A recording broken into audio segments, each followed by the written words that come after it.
This is J. Krishnamurti's first public discussion at Brockwood Park, 1970.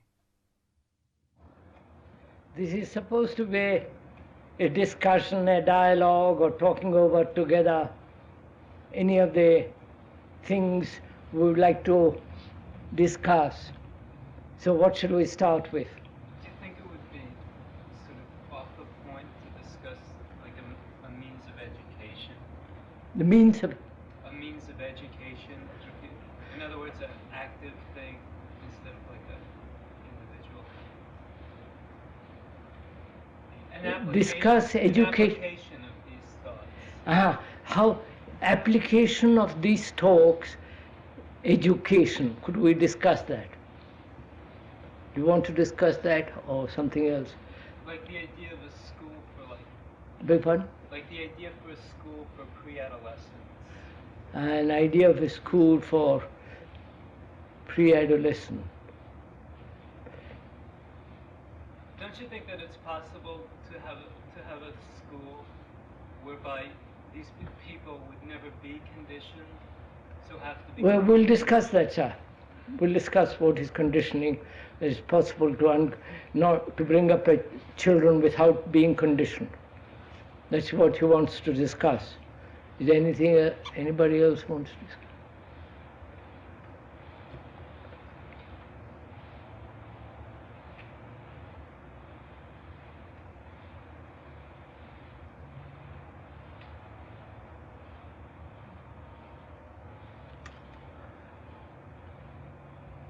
Perhaps that could be discussed if we approach the question differently. How to bring about an education or to educate a child, a student, and ourselves not to imitate, not to conform. Could we discuss that? Would that be worthwhile?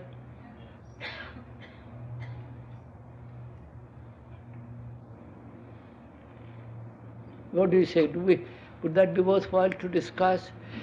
What are the implications of conforming, and whether it is possible not to conform at all, but yet live in this society, in this world? Not in a monastery, but here.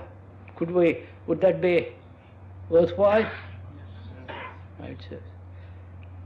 If you don't want to discuss that, please talk about something else that might be of interest to you. Shall we start with that? Yeah. Right. Before we try to find out how to educate children not to conform or to conform, shouldn't we find out for ourselves if we are conforming? The educator, which we are, the parent, the teachers, the educator, the human being, are we conforming? Are we imitating, following a certain pattern, accepting formulas and fitting life to that formula? All that implies surely conformity, doesn't it? Following, accepting authority, having a formula or a principle or a belief according to which one lives, or rejecting the outer patterns of conformity imposed on us through culture, through education, through the impact of social influences. We may have our own patterns of conformity inwardly and accept those and conform to that. You see, both outwardly and inwardly. is one aware that one is conforming?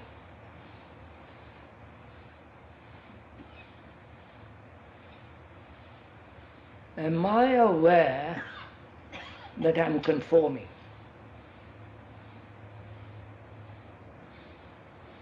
Not that one should not or should, but first let's begin to find out if one is conforming.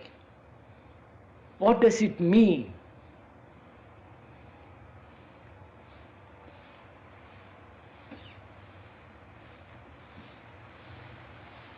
I mean, all the structure of language is a form of acceptance of a pattern of speech, of thought, conditioned by words, and so on. That is, one can see one does conform there.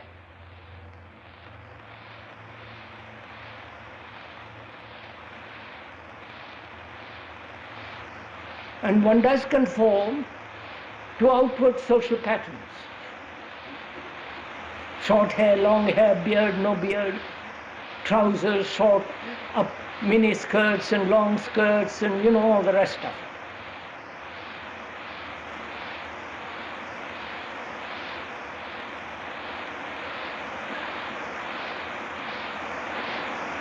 And inwardly,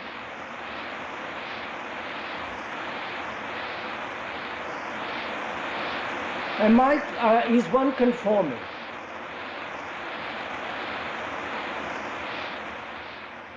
Following an image that one has built about oneself, image, a conclusion, a belief, a pattern of conduct.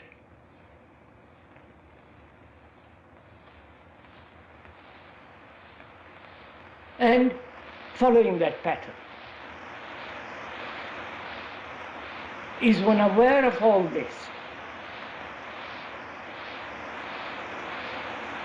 Not that one should or should not imitate, but is one conscious, know, aware, recognize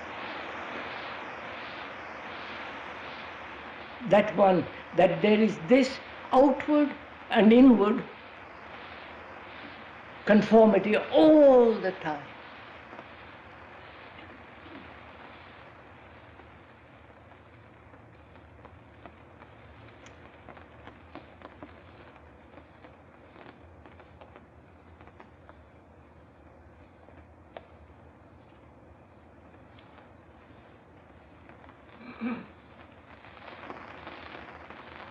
Because if one is conforming, obviously there's no freedom.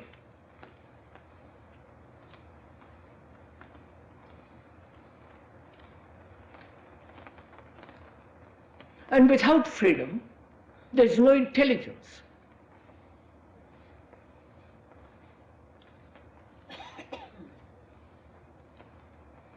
So, in inquiring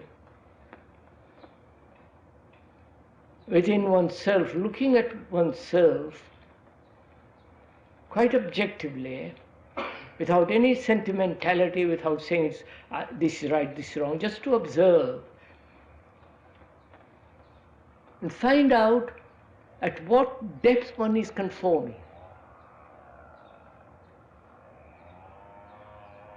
At a very superficial level, or does one conform right through one's being?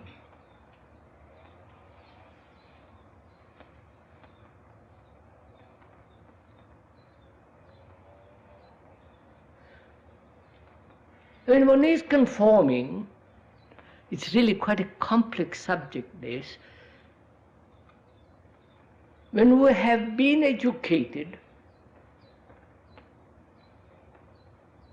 to divide life as the me and the not me, as the observer, the sensor, and the thing observed something separate.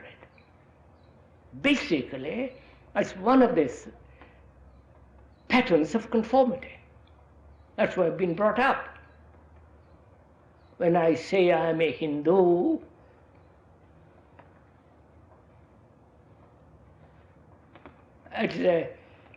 it is conforming to the pattern of a particular culture and society in which this particular mind has been cultured, brought up. Is one doing that? Please, I don't want to talk about this by myself. I can talk about this by myself in my room.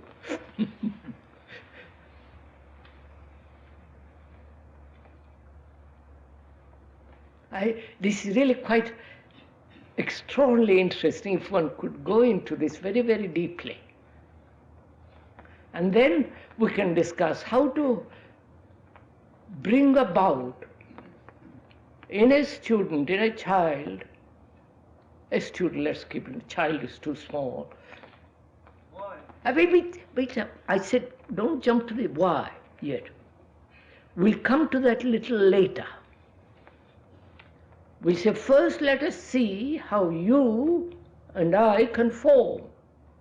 And as we are the educators, whether our parents, teachers, whatever, if we don't understand what it means to conform, how can we help another to be free of conformity, or to say you must conform, that's natural.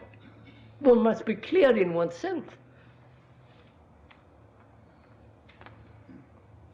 Don't let's put the horse before the cart, or the cart before the horse, I know which it is.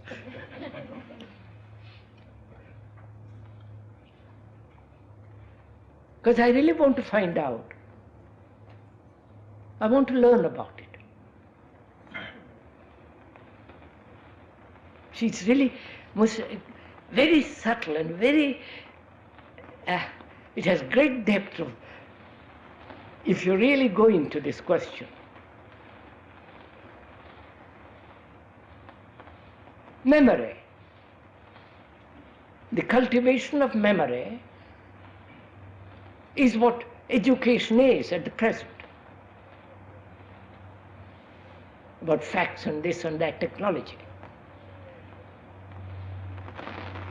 The following the path of knowledge, you follow, is to conform.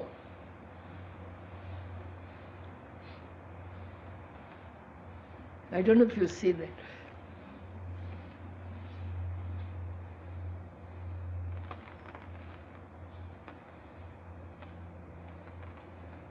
Following the past, accepting a tradition, calling oneself a German, a Russian, an Englishman, is conforming.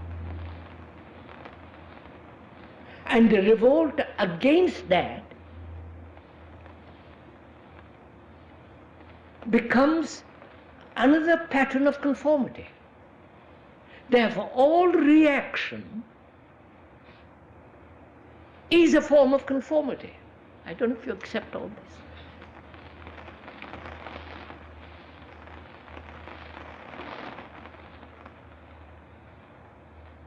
I don't like the particular system, the capitalist or the communist system, and I revolt against it. Because I want a different kind of system. And that different kind of system is the outcome of these two particular systems. And I prefer that, and therefore I'm conforming to that. I don't know if you see. Therefore, in inquiring into this question, not how to bring up children, we'll come to that very much later. One has to find out in oneself these patterns of conformity, imitation.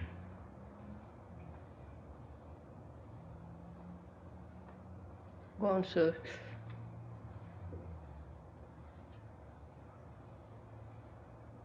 Sure.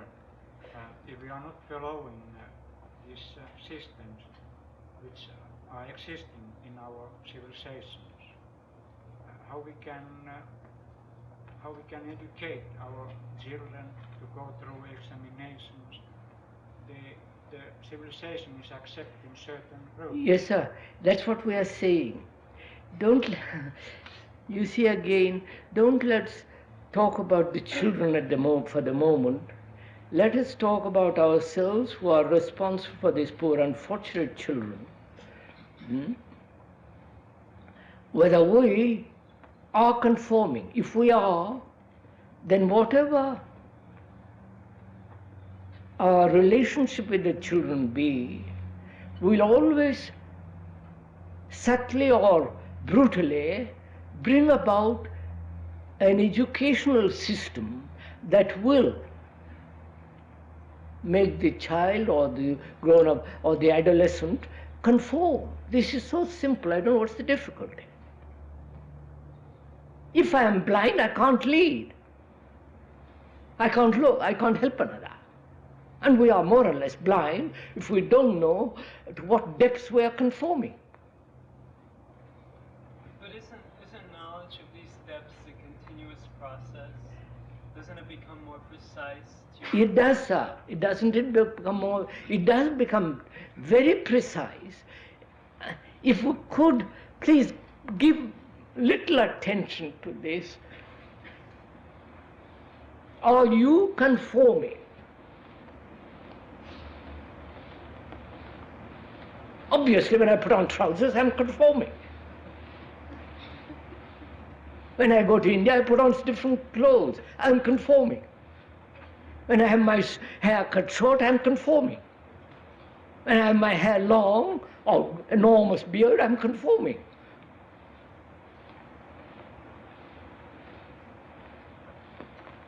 Is it much more this matter of the condition of looking at the world as being oneself and the outer world, two separate things? No, I said that, the division as the me and not the me, the outer and the inner, this division is another form of conformity. So let's get at the principle of it. You follow what I mean? Not at the peripheral conformities, but at the root. Why does the human mind conform? And does that human mind know it is conforming? Why and conformity? You follow? In asking that question, we'll find out. But not inquiring about the peripheral conformity, or the borders of conformity. That is sheer waste of time. Once the central issue is understood, then we can deal with the outer, with the peripheral conformities. So I'm very unsure if I don't follow a certain pattern. I feel He says, if I don't follow a certain pattern established by a particular society and culture, communist or Finnish or German or this or that, Catholic, I shall be thrown out. Right? I mean, imagine what would happen in Russia under the Soviet tyranny if, though they may call it democracy of the people and all that bilge, I shall be wiped out. I shall be sent to the mental hospital and given drugs to become normal. I mean, this is all. So before we say, what shall I do in a particular culture where conformity is the pattern, before we even put that question, we should find out for ourselves whether we are conforming and what it means. Why? You see, you're always discussing what to do under a given structure of a society. That's not the question. The question is one aware, does one know that one is conforming?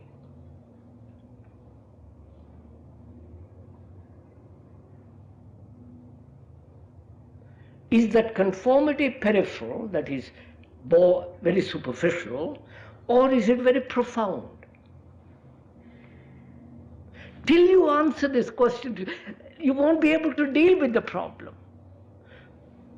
Whether to fit into a particular society that demands conformity.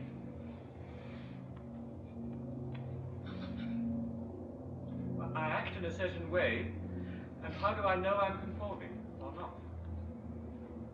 We'll have to find that out. So let's go into it. Let's take time and patience in finding out. And don't let us ask peripheral questions, please. Is that clear? Huh?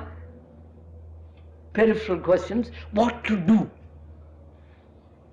Seems possibly that like any other species, like any other species, we have a natural and instinctive desire to conform. Yes. Why? We know this. This whole process of education, all our upbringing, is to conform. Why? Yeah. Do look at it. The animal conforms. Preserve the species. It's to keep together. Beg pardon? To preserve the group. To preserve the group, to have security, to be safe. That's why we conform. Does that conformity lead to security? We say it does. That's it. I mean, to call oneself an American or an Indian or a Japanese or Indonesian, I'm sorry I have to introduce all these words, but it doesn't matter.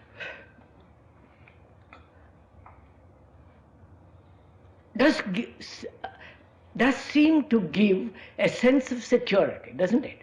To identify oneself with a particular community appears to give security. But does it?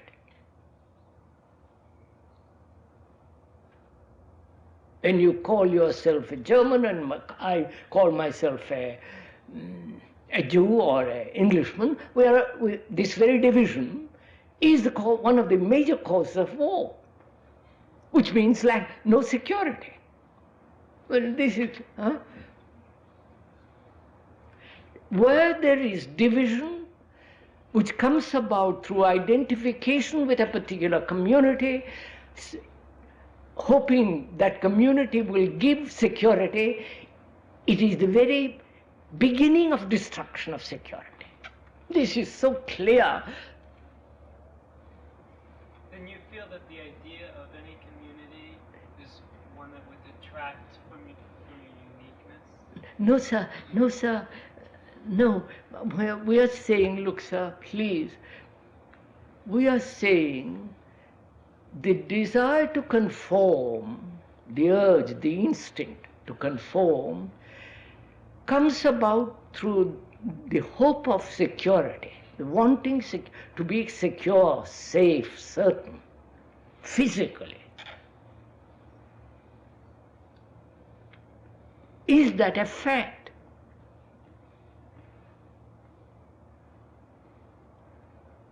Historically, not that I'm a historian, historically it has shown. When you call yourself a Catholic and I myself a Protestant, we have murdered each other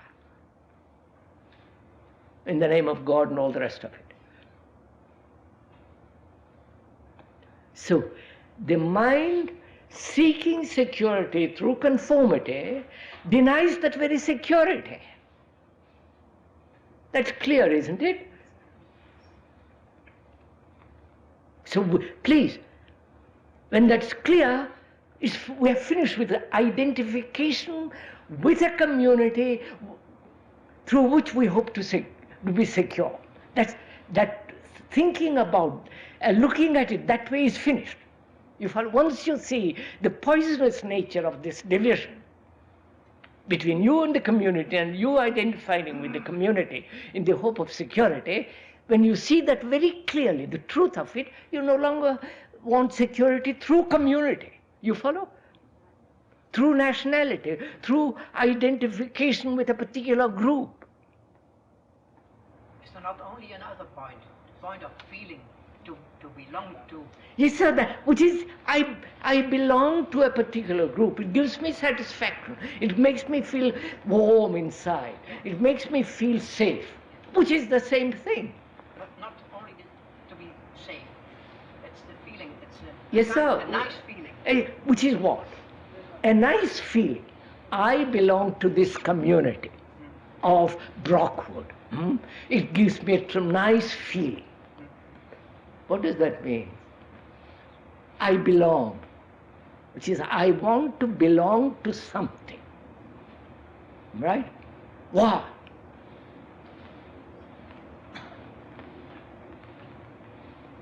So let us tear all this apart and look at it. Why do I want to feel comfortable with a blasted little community? Sorry. Huh? Well, if I feel insufficient in myself. What does that mean? You're in myself, I'm insufficient, I'm lonely, I'm a poor, unhappy, haggard, miserable entity, and I say, my God, if I could identify myself with a large community, I will lose myself in that. This is so simple. We want communion With whom? with other people. How do you have communion with other people when you are seeking security through other people? It's not a matter of security. I said, sir, look, sir, I feel comfortable, happy with a small group of people, with a particular community, right? Why?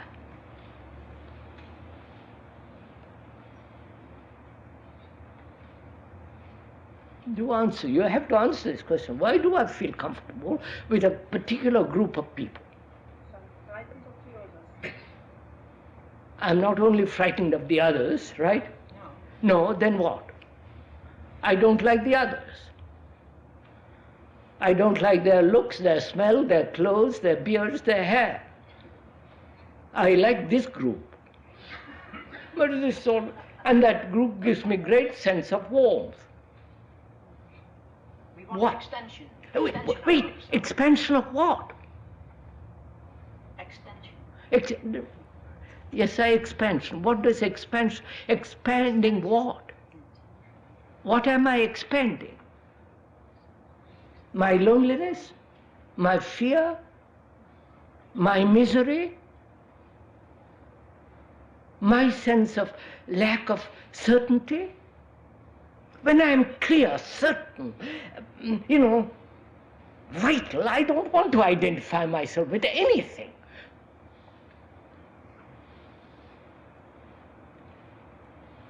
This is, I don't know why we waste time on this thing.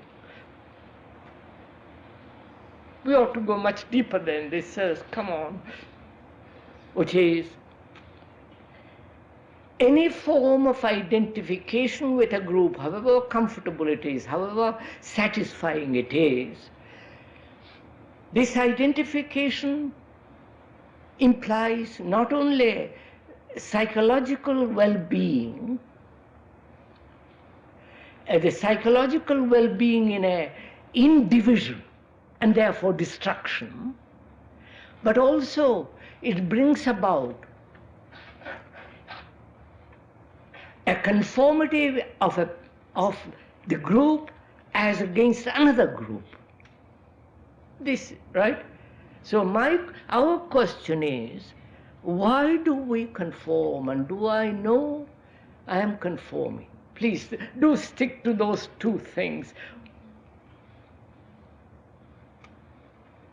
Do you know you are conforming?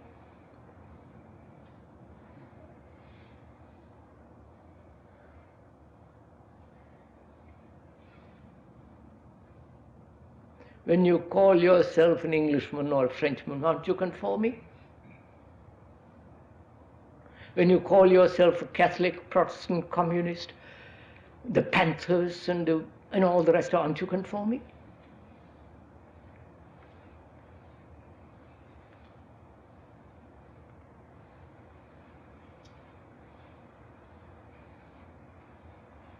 And when you are aware that you are conforming, peripherally or superficially, the next question is why?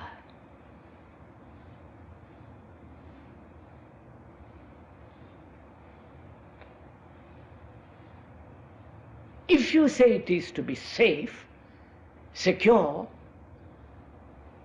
then you see the dangers of that security. There is no security when you identify yourself with a group, however satisfying it is. So isn't that clear?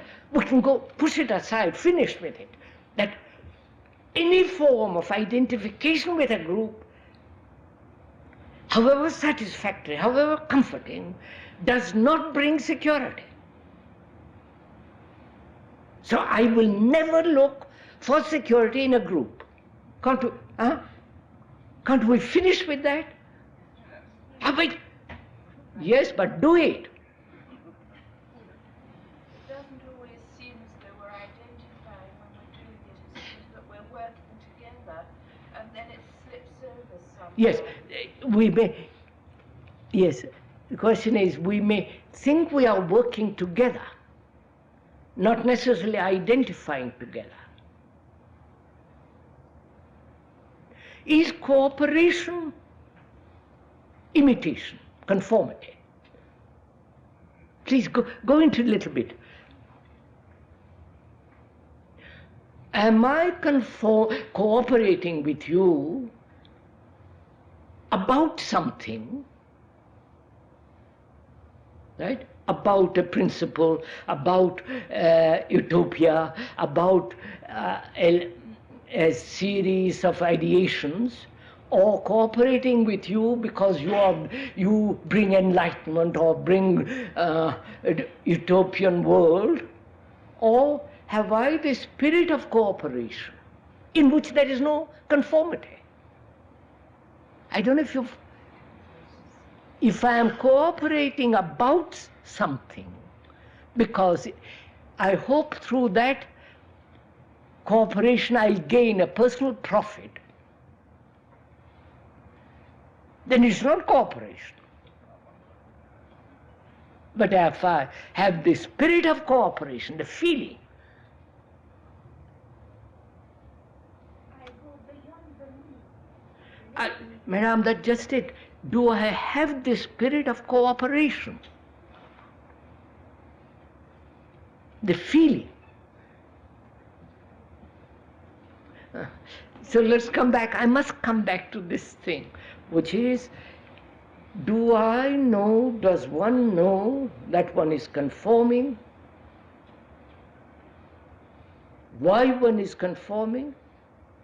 And what is the necessity to conform?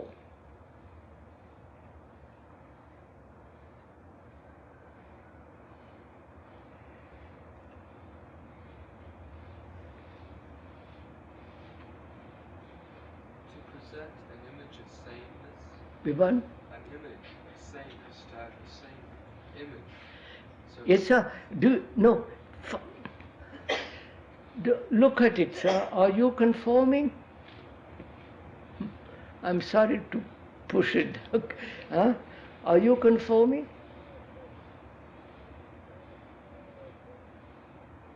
When you take drugs, not you, I'm talking generally, it's not my concern whether you take it or not, sir. Isn't that conformity?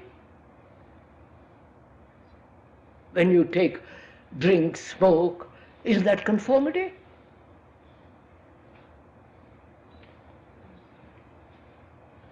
It seems that you can't talk about an action and saying it's a conforming action. You have to talk about the mind. Sir, we did just now. Why does the mind conform? But you can say the mind conforms, but can you say that if such and such an action is performed, Do you know, please listen, sir, do you know that you are conforming through the action of conformity? You understand my question? I am doing something, and the doing of it reveals that I am conforming. Or, without action, I know is one conforming. You see the difference? Okay. Do you see the differences? Do I know that I am hungry because you tell me? Or I know for myself I am hungry? Do I know I am conforming because I see the action of conformity going on? You follow? I wonder if I'm making myself clear, right? Do please go with me, otherwise you're all...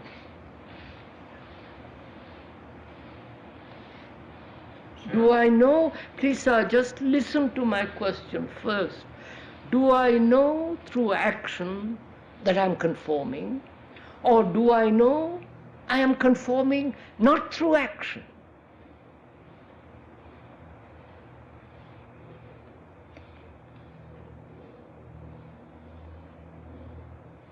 The two knowledge, the two different kinds of knowledge, the discovery that I am conforming through action leads to the correction of action. Right? You're following this, sir? Huh? I discover I am conforming through a particular act. And then I say to myself, to change, to bring about a change in conformity, I must act differently. So I lay emphasis on action, not on the movement that brings about action. This is clear. Please, sirs, come. Have you traveled too far this morning or tired out? So I want to be clear before I talk about action. The nature of conformity.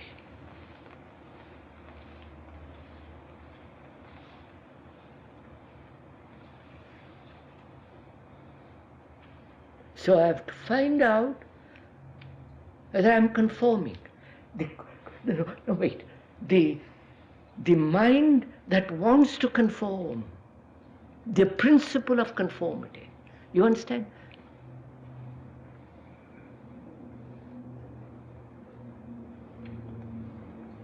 So I don't understand how you can observe the inward nature of conformity without the action to reveal it. I just did.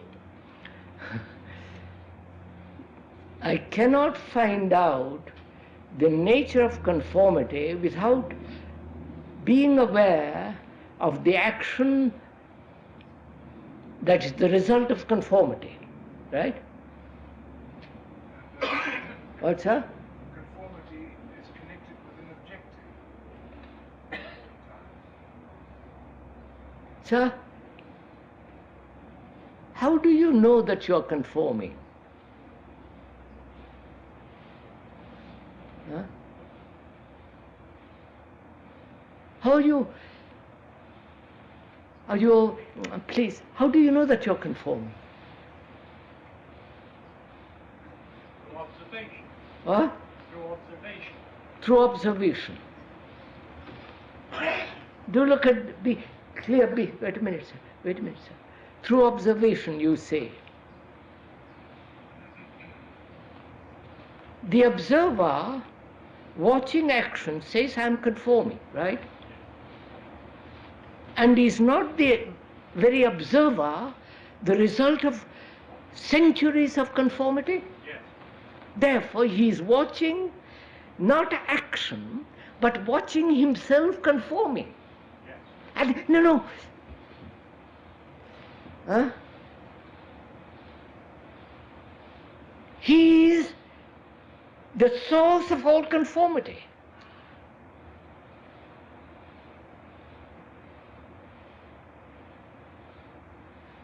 Not what he is doing. What he is doing is the result of the flow of conformity. As the observer, as the censor, as the Englishman, as the traditionalist, and so on and so on. So when we're asking the question, who is conforming, what is conformity, and why does one conform? I think the answer lies to all that in the observer.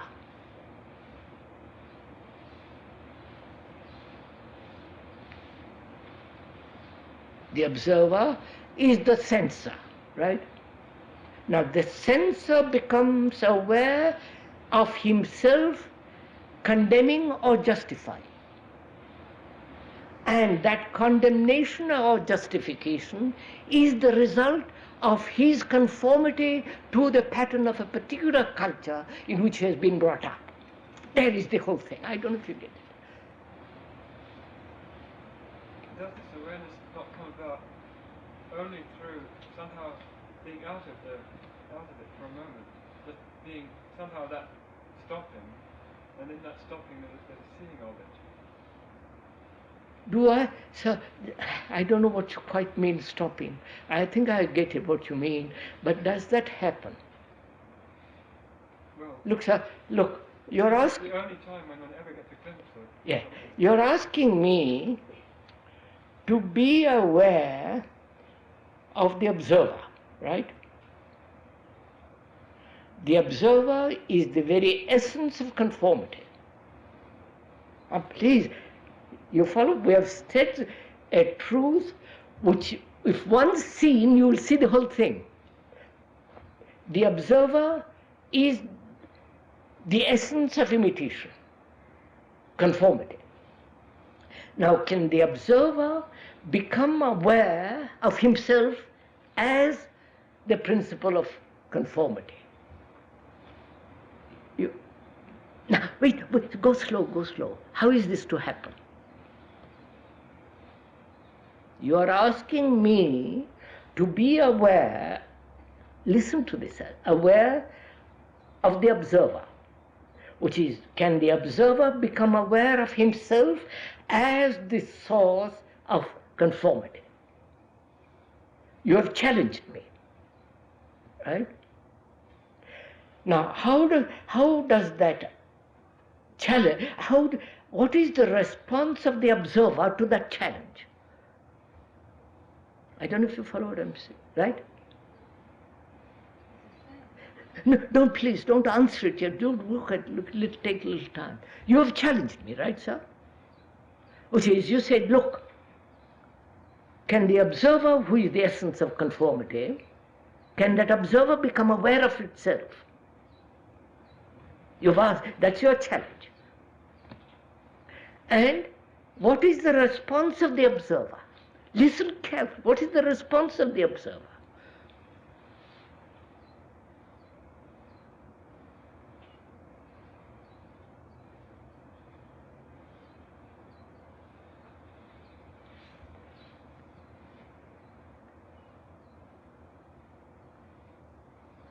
Goes back into memory to try and find out again.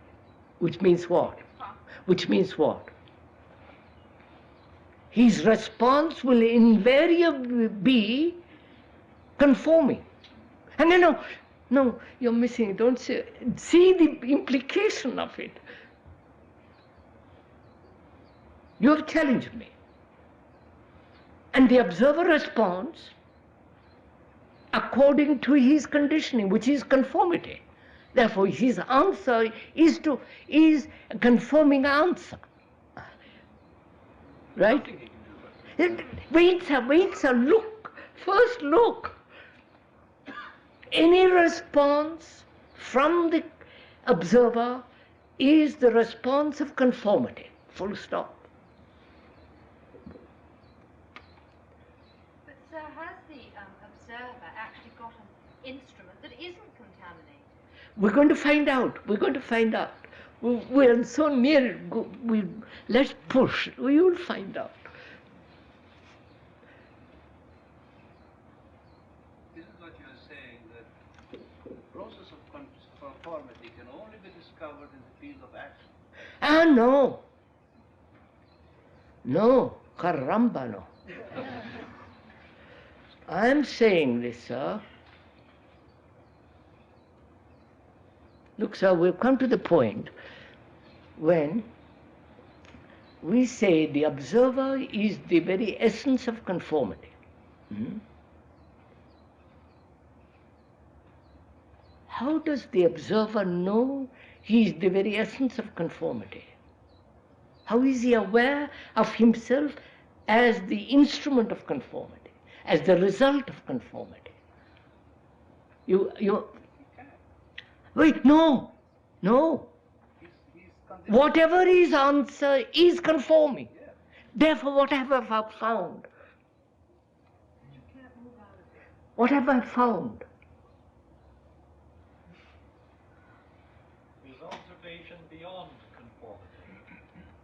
No, what have I found? What has the observer, listen sir, what has the observer found that when he responds to a challenge, as you put the challenge, and finds whatever his response, whatever, at whatever depth, at whatever peripheral response, is the response born of conformity.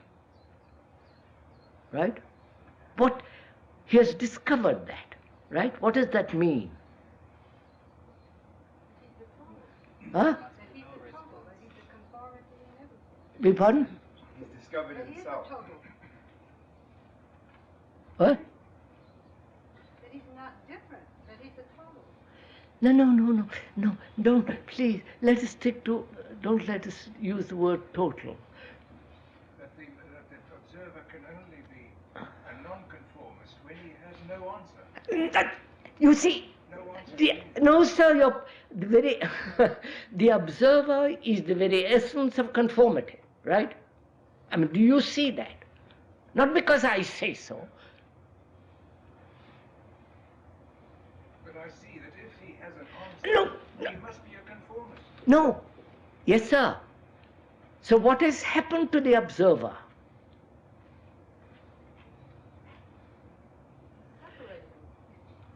No, madam. Do pay little attention. Don't find an answer. Look, I have found something. I have found through that challenge that whatever response the observer gives is the response from the source of all conformity. And he realizes this. Huh? What happens then? He keeps quiet. No. So you're just playing with words.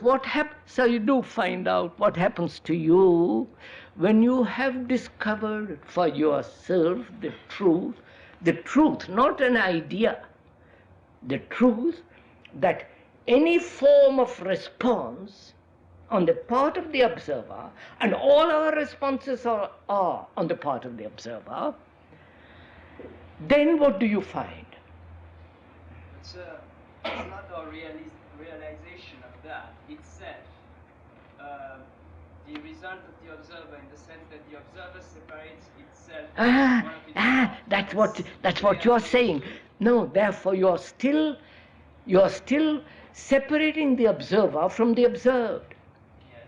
Which means another reaction of the observer, which is born of another conformity. So whatever his reactions are, he is always conforming. I have discovered that. Wait.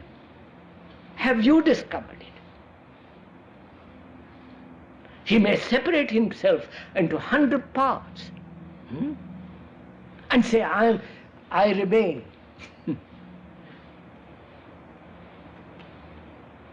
And this division indicates that any reaction on the part of the observer comes out of this enormous weight of conformity. I have discovered the truth of that. The observer has discovered it. Hasn't separated himself as a further observer. Has seen this. Now what has happened? What takes place when the observer sees this? This is what I don't understand. How can the observer He becomes responsible. Doesn't it break the conformity? Doesn't it break the conformity? You're going to find out, sir. Doesn't it break conformity? And your question is, how can the observer see that? If he is not separating himself from that, then there is no observer. So the observer... Wait, sir. I'll answer that question. You'll see it in a minute. So it doesn't seem to stop. Little things keep coming in all the time. This doesn't stop. No, Madam, and I saw that gentleman is asking a question. He says, how can the observer become aware of himself without the reaction of the observer? Right? Have you understood my question, sir? Am I...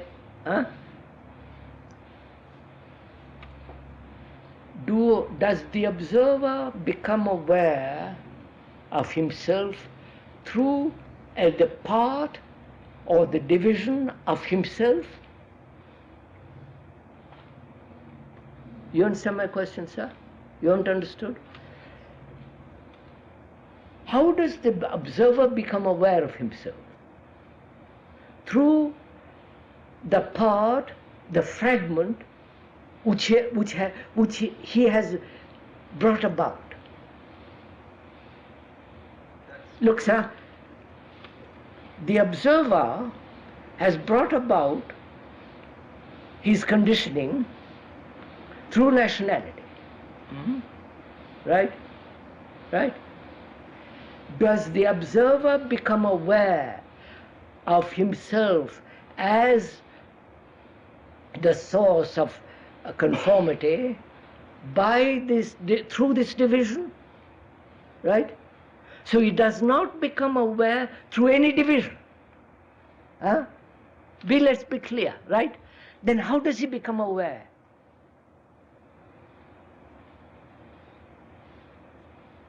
If you reject, see the falseness that the observer becomes aware of himself through a fragment of which he is, then how will he be aware of himself?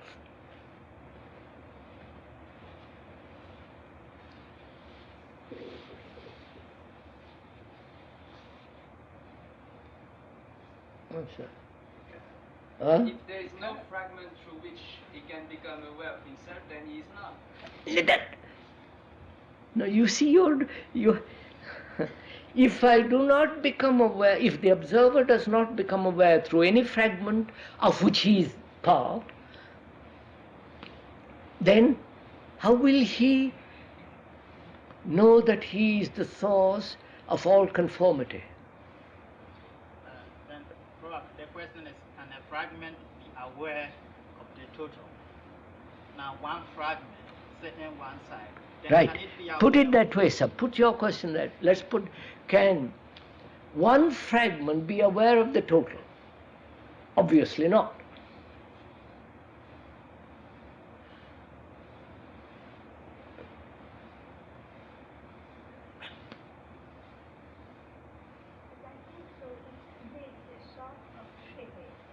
Come on, madam. We have that attention to all the things they will see and in this moment it's like it's like sympathy where everything is together and you go out of this little me. Madame, je vous prie de parler en français parce que c'est mieux.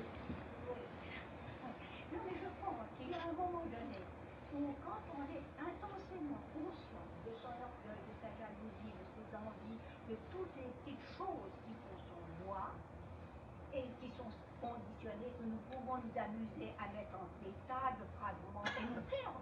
Nous nous perdons là-dedans. Et quand intensément on voit ça, il me semble qu'il y a une... Non, madame, écoutez, non,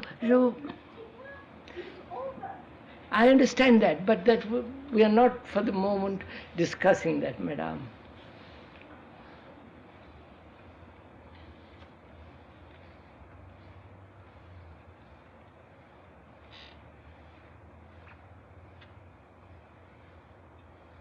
Let's begin, sir. Totally different way, shall we?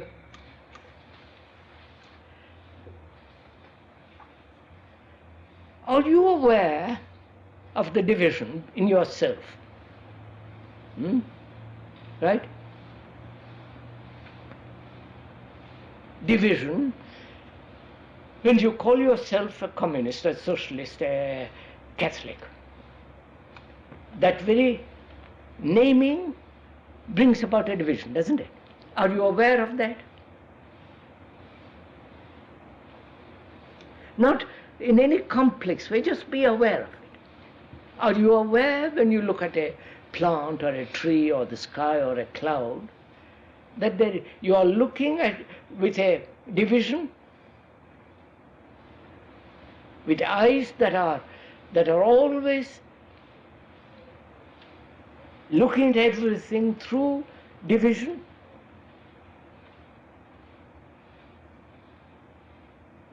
Does not touch an awareness immediately already that one is out of that vision? No, sir, I want to begin right at the other end, so begin anew, because now, do you look at anything with eyes that are not touched by division? Do you look at your wife or husband without the image and therefore look without division?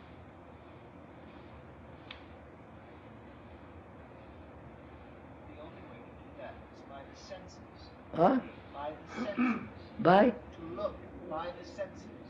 When I look at you, you are what you are, and I hear you, and there is no division. There is only you and what looks at you. So here is fairly simple here, isn't it? Because I don't interfere with your life. I don't tell you what to do. I don't nag you. I don't bully you. I don't patronize you, flatter you, insult you. So it's fairly easy for you to look at me, quite, me sitting on the platform, you sitting there, you can observe what is being said. But if what I say touches you, hurts you, flatters you, then you look at me with different eyes, don't you? Only if my intellect comes in. Only by intellect is good enough. You look at it with a division, right? Now, can you look at me who insults you without this division?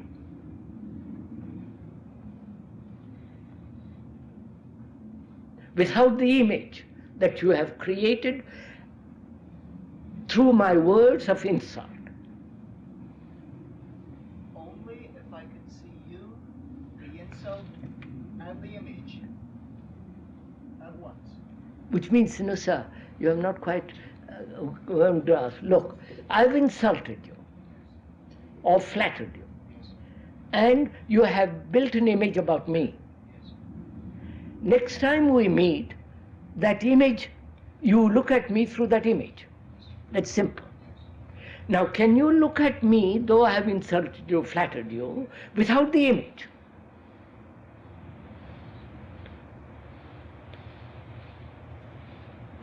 Only again by the senses. No, sir.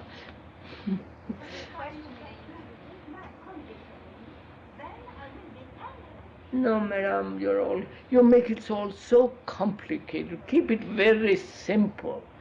I've insulted you or flattered you. You have an image of me. And next time we meet, that image, through that image you are looking at me. That's a simple fact. Wait, madam, wait. That's a simple fact. If I am married, I am not, thank God. And if I am married and my wife bullies me and tells me this, dominate, I have built an image about her, haven't I? And therefore, next, our relationship is based on images, right? It's simple. Now, I want to look at you, though you insult me, flatter me, nag me, without building an image, right? Now, is that possible? Huh? No? Wait, then it's finished. If you say it is not possible, then there is no further inquiry.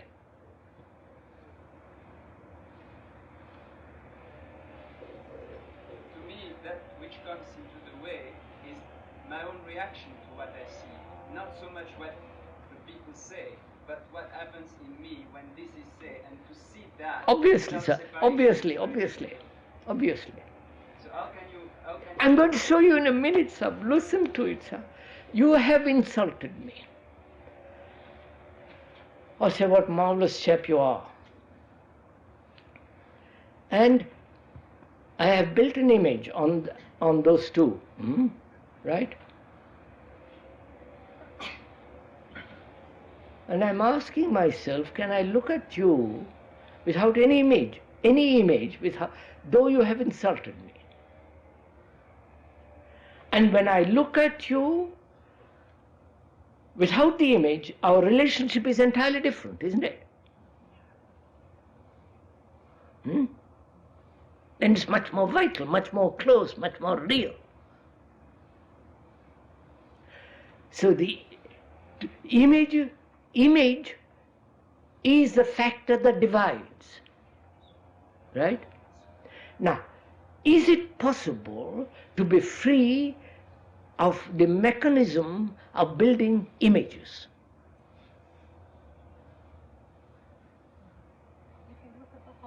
No. Don't answer me, please. Don't answer me. I'm going to tell you in a minute. But I want to find out. I'm terribly interested to find out, learn, if I could live a way of life in which there is no formation of images at all. Don't say no, then you're blocked. If you say that's impossible, it can't be done, then you've shut the door on it. But I refuse to shut the door on it. I want to find out. I'm going to find out. That is, I want to know, can the mind, as it is being insulted and flattered, can that mind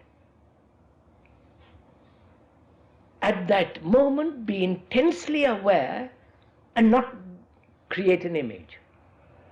If it is attentive at that moment, there is no image forming. Right? You got it? Which means at the moment I insult you or flatter you, watch your responses. Be aware of your responses.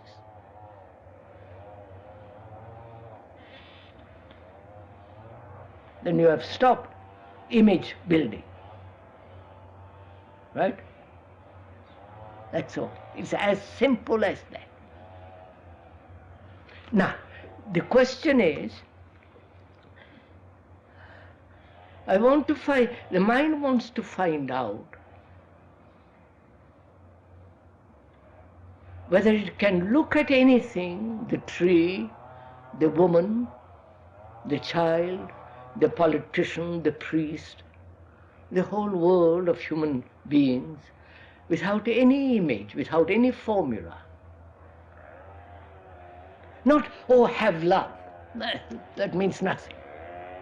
You follow? As another escape, another series of words that have no meaning. But I want to look at the world without any image. Is that possible?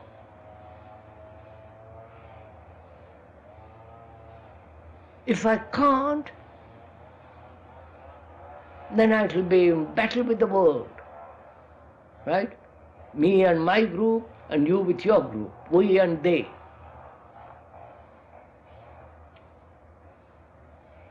So I begin to inquire, test this out, by looking at a tree, right?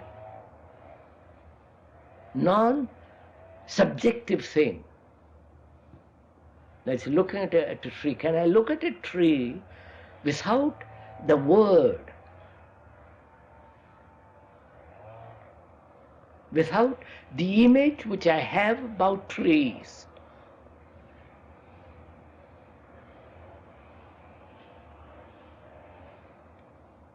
Have you ever tried it? Sir, it's not all seeing at the beginning, a unitary process, but afterwards it is picked up. No, sir. This unitary process may come much later, but first I must test it out, find out. I can't imagine it is a unitary process. I want to find out. I want to learn. I want to test it. I don't want to deceive myself. If I look at you now, I do not have any image. I do not have your name. I do not know you. But I just hear your voice. If I wish, I can think about you.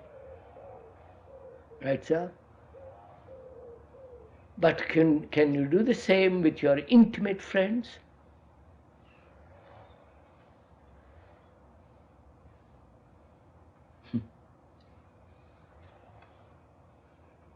There's not why not?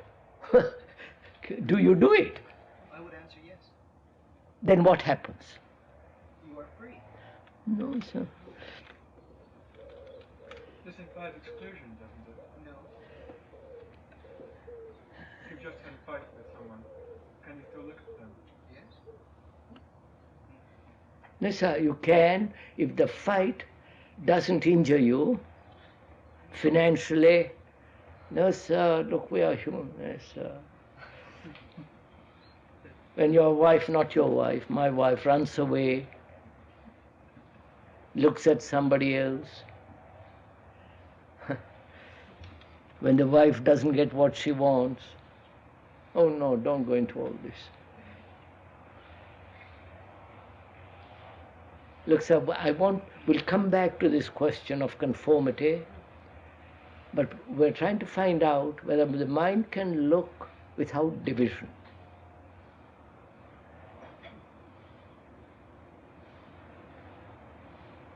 And it's one of the most extraordinary things to find out, to learn. Because then conflict comes to an end. And conflict can only come to an end when there is no machinery that forms the image, and the machinery is the observer. Right?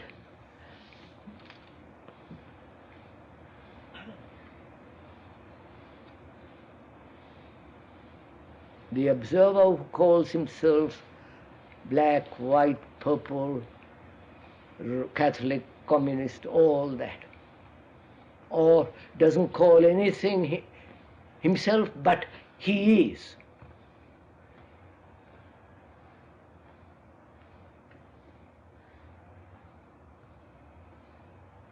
He becomes all important.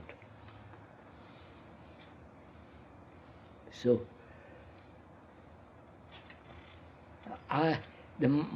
this mind has discovered, has learned that every form of division, inwardly as well as outwardly, must spring from the observer who must divide life. Right? Life, with all its conflicts and jealousies and anxieties and all the rest of it. So in asking myself the question, at what level am I conforming? And why am I conforming? This mind has found it conforms where there is the demand for security. It conforms where one seeks certainty, either in a family, in a group, or in an idea, or in the ideation of a God or non-God, all springing from this source as the me and the not me.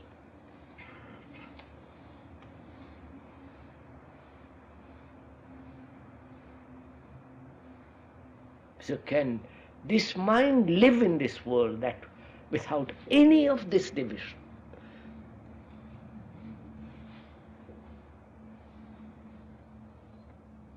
Don't say it must be peaceful, it must be silent, it must be in a state of tremendous joy, ecstasy, love. That's all nonsense. If you haven't found that, you can't talk about it at all.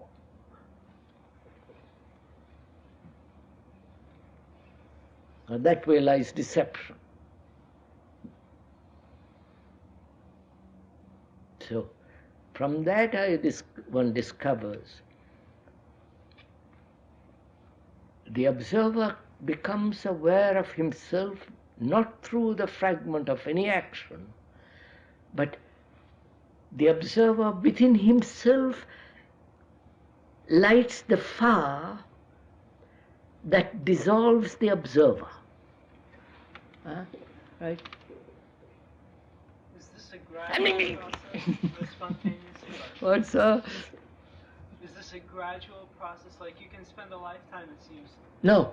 Kindling the No. No, don't spend lifetime over it. You can see it instantly and it's finished.